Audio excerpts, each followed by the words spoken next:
Welcome back, everybody, to the Aggie Vermes Smith Group's Q&A. Today I have a wonderful guest, Lindsay Bacigalupo, right? Did I say that right? Correct. Yes. Lindsay Bacigalupo. She is from our Minneapolis office. Lindsay has been recognized as one of our top 10 producers worldwide with Engel and Volkers, so I'm very excited to have her on board. Thank you, Lindsay, and welcome. Thank you so much, Aggie. I'm so excited to chat with you a little bit today. Good. So let's jump in and tell me about your daily routine right now for work. So I know you have a shelter in place like most everybody. So tell me about how you're managing your daily routine. Yeah, we do have a shelter in place right now, but we are an essential service. So trying to keep my daily routine as normal as possible, with obviously huge modifications, but from a time perspective, waking up, trying to get my routine in at home. Our gym is doing a online class now instead of going physically. So, getting to see a lot of my gym friends on video, and then having a pretty typical work hours, business day of real estate work. So talking to clients, a lot of things are obviously now virtual. So we have shop meetings virtually. Those are typically in the morning. So usually that's kind of how I'm starting my day, with a coffee in hand and a virtual meeting with advisors locally, and then jumping into some client tasks for the day, whether that be showings, sometimes listing appointments, or, virtual buyer meetings, things like that. And then trying to wrap up the day by mid-afternoon to get home and put my mom hat back on and do dinner and time with the girls. There's a few caveats in that and asterisks with the distance learning going on right now. So there are some days of the week where I'm actually just trying to stay at home for the full day and be there as mom and teacher, but getting some help with that as well. So that's really appreciated. So trying to keep it as kind of normal routine as possible just looks different. Yeah, and it sounds like you've created a really nice balance for you and your family.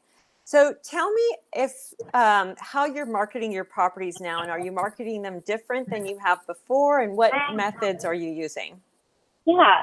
So we were already doing virtual reality tours on almost all of our listings. And so that has obviously become a huge advantage, or just way, not necessarily advantage for those properties, but an advantage to keep buyers in their homes looking at our properties from their couch, and helping our sellers stay in their homes more often. So when they are being asked to leave for showings, at this point, it's really serious buyers. I think everybody in the marketplace is being really respectful of what's going on. So they're taking those virtual reality tours. They're taking them seriously. They're maybe even doing drive-bys before going in. And so when the coronavirus first really started hitting the U.S. and then Minnesota, we kind of pulled all of our open houses before we were told that we couldn't do open houses, and started posting on our social media virtual open houses. So we were able to do that, right away, right from the beginning. And we already had our teams in place to do those virtual reality tours. So we were luckily set up to not be scrambling. Obviously, hadn't predicted the future, but it was just something that we were already doing with our listings. So being able to reach out to our colleagues in the industry too, and let them know, hey, you and your buyers could tour this property together from the comfort of your home, I think has been kind of a fun and unique way to get our properties still out there in front of our colleagues, and reminding them that we are doing those virtual reality tours. And then I think you have more eyes online than you ever had. I mean, everybody's always attached to screens and computers in today's day and age, but I know for me, when I'm looking at my phone, I get those little notification of your screen time is up, hours from kind of pre-coronavirus, because we're all attached to the video, the social, yeah. We're trying to watch the news.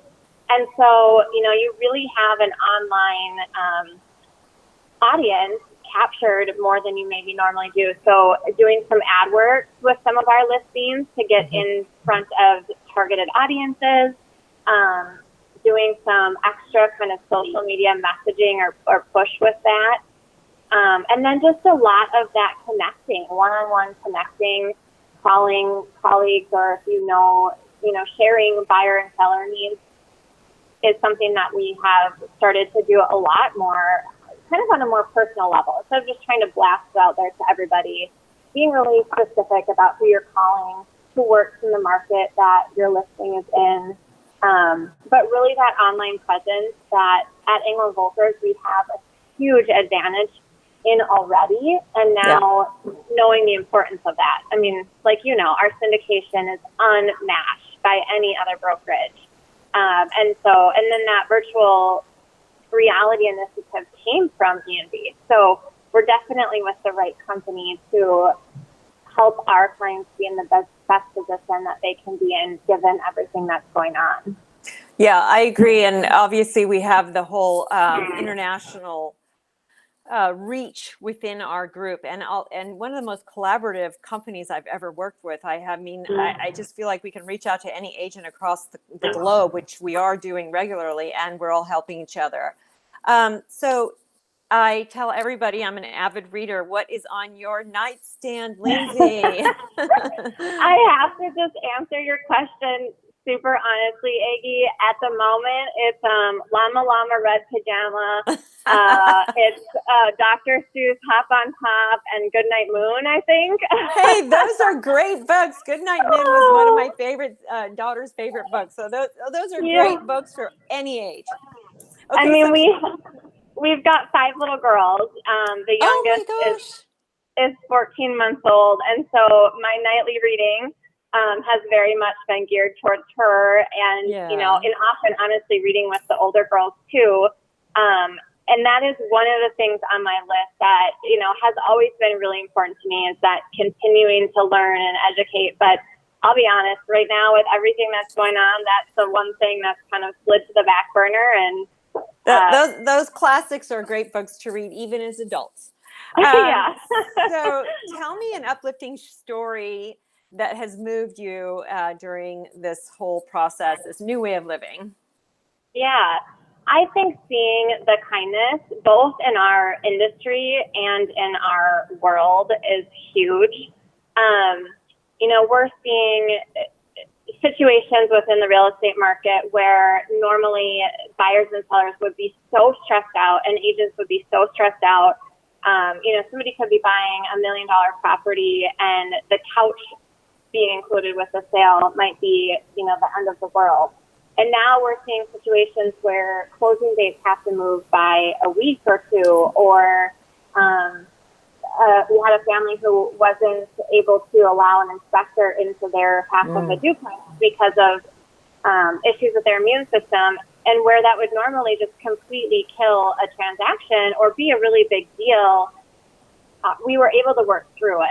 The advisors, the agents involved were able to work through it. The clients were able to work through it and find a compromise and figure out how to keep everybody safe and healthy. So seeing that within our industry, knowing that we are already at a brokerage that's so unbelievable, but seeing all of us connecting so much more, this is a great example.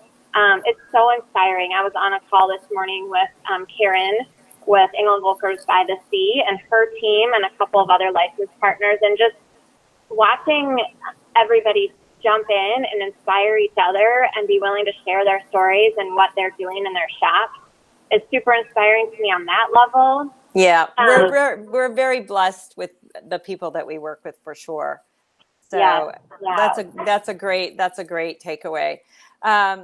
So I want to thank you, Lindsay, for your time today. We really appreciate you coming on board. We'd love to see you again on one of our Q&As, hopefully post all of this and talk about how the market has shifted. So take great care. And to our audience, thank you for tuning in. We look forward to seeing you at our next episode. And thank you again, Lindsay. Thank you for having me. Great to chat with you.